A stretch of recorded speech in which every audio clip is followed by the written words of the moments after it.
வணக்கம். ஓம் நம சிவாய, ஓம் நமோ நாராயணாய, ஓம் ஐயங்கிலியும் சௌம்பம் பத்திரகாளி நமக. மாயாஜால் கிருஷ்ணன் சேனல் சார்பாக அனைவரையும் வரவேற்கிறேன். நான் உங்கள் பத்திரகாளி உபாசகர் ஜி கிருஷ்ணன்.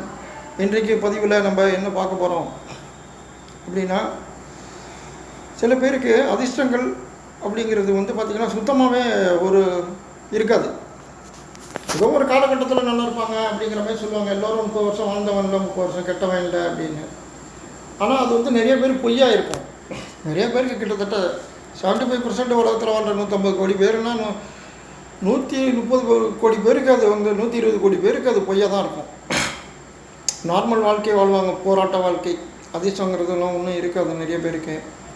ரொம்ப அது மாதிரி கஷ்டப்பட்டவங்கலாம் இருப்பாங்க அதிர்ஷ்டமே இல்லாமல். அதிர்ஷ்டம் அவர்களுக்கு தடுக்கப்பட்டிருக்கும். பூர்வ புண்ணியம் இல்லை, நம்மளாவது புண்ணியம் செய்யணும், இல்லை நம்ம முன்னோர்கள் புண்ணியம் செஞ்சுருக்கணும். அதுமாரி அதிர்ஷ்டமே இல்லாமல் தடுக்கப்பட்டவர்களுக்கு விதிப்படி அது தடுக்கப்பட்டிருக்கும். அதனால பார்த்திங்கன்னா அவங்களோட வாழ்க்கைங்கிறது சம்பாரித்து சாப்பிட்டோம் அப்படி தான் போயிட்டுருக்குமே தவிர துரதிர்ஷ்டமாக இருக்கும். அது நீங்கி அந்த தடுக்கப்பட்ட அல்லது அந்த அதிர்ஷ்ட கட்டு, லட்சுமி கட்டு உடைக்கிறதுக்கு, தடுக்கப்பட்ட அதிர்ஷ்டம், அதை போடப்பட்ட அதிர்ஷ்ட கட்டு அதை உடைச்சி அதிர்ஷ்டம் கிடைக்க, அந்த கட்டை திறக்க அதற்கு ஒரு சிவமந்திரம் இருக்குது. இந்த சிவமந்திரத்தை தினசரி நீங்கள் சொல்லி வணங்கிட்டு வரும் பொழுது உங்களுக்கு அதிர்ஷ்டம் கிடைக்கும். மந்திரம் என்ன அப்படிங்கிறத பார்த்துருவோம் முக்கியமாக, சரிங்களா? ஏன்னா மந்திரம் இதுதான். ஓம் ஐம் ஹ்ரீம் க்ளீம் ஹ்ரீம் சர்வேஸ்வராய மகாபுருஷாய சர்வ பாவகராய தே நமக ஸ்வாகா ஸ்ரீம் க்ளீம் ஹ்ரீம் ஐம் ஓம். இதுதான் அந்த மந்திரம். இன்னொரு தடவை சொல்கிறேன், டிஸ்கிரிப்ஷன்லேயும் கொடுக்குறேன், பார்த்துங்க, சரியா? ஓம் ஐம் ஹ்ரீம் க்ளீம் ஹ்ரீம் சர்வேஸ்வராய மகாபுருஷாய சர்வ பாவகராய தே நமக ஸ்வாகா ஸ்ரீம் க்ளீம் ஹ்ரீம் ஐம் ஓம். இதுதான் அந்த மந்திரம். சர்வ பாவகராய அப்படின்னா பாவத்தை அழிப்பவர்னு அர்த்தம். நமக்கு ஏற்கனவே முன்ஜென்மா இந்த ஜென்ம பாவங்கள் இருந்து அது நமக்கு பார்த்தீங்கன்னா வாழ்க்கை முன்னேற்றத்தை தடுக்கும். அதனால் அதையெல்லாம் நீக்கக்கூடிய மந்திரம் தான் இது.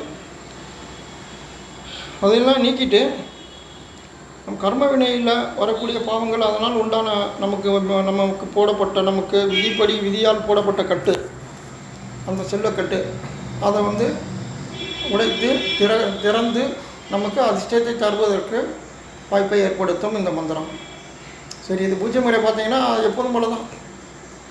ஏதோ நைவேத்தியம் கல்கண்டு வாழைப்பழம் எல்லாம் வச்சு விளக்கு பத்தி எல்லாம் கொளுத்தி ஒரு துவைச்ச துணியில் அமர்ந்து தினசரி இந்த மந்திரத்தை முதல் நாள் 108 தடவை சொல்லுங்கள். காலையில் பிரம்ம முகூர்த்தத்தில் ஏஞ்சி சொல்லுங்கள். பிரம்ம 6 மணிக்கு 5:30 மணிக்கு ஏஞ்சி எல்லாம் ரெடி பண்ணி முதல் நாளே ரெடி பண்ணி வச்சுருங்க. விளக்கு பத்தி கித்தி எல்லாம் புதுசாக, எல்லாமே பழைய விளக்குலேயே எண்ணெயை ஊற்றக்கூடாது. எல்லாம் கழுவிட்டு புதுசாக எண்ணெயை ஊற்றி விளக்கெல்லாம் ரெடி பண்ணி வச்சுட்டு காலைல போய் டக்குன்னு உட்காந்து பூஜை பண்ணுற மாதிரி பார்த்துங்க.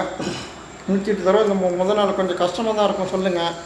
அடுத்தடுத்த நாள் காலையில் நீங்கள் 11 முறை கூட சொல்லிட்டு வரலாம். சொல்லிட்டு வர உங்களுக்கு ஒரு அதிர்ஷ்ட வாய்ப்புகள்லாம் கிடைக்கும், சரிங்களா? அதான் இந்த மந்திரம். இதை சொல்லி எல்லோரும் பயனடையுங்கள். மீண்டும் அடுத்த பதிவில் சந்திப்போம். நான் உங்கள் பத்திரகாளி உபாசகர் ஜி கிருஷ்ணன். லைக் பண்ணுங்கள், ஷேர் பண்ணுங்கள், சப்ஸ்கிரைப் பண்ணுங்கள், பெல் பட்டனே அழுத்துங்க. என்னுடைய ஒவ்வொரு வீடியோஸும் கிடைக்கும், சரிங்களா? கஷ்டப்படுறவங்களுக்கெல்லாம் சொல்லுங்கள் இந்த மந்திரத்தை. அவங்க சொல்லட்டும், அவங்களுக்கு ஓரளவுக்கு செல்வ கட்டு உடைந்து அவங்களுக்கு செல்வம் கிடைக்க வாய்ப்பு கிடைக்கும். Okay, bye. மீண்டும் அடுத்த வீடியோ சந்திப்போம். நான் உங்கள் பத்திரகாளி உபாசகர் ஜி கிருஷ்ணன்.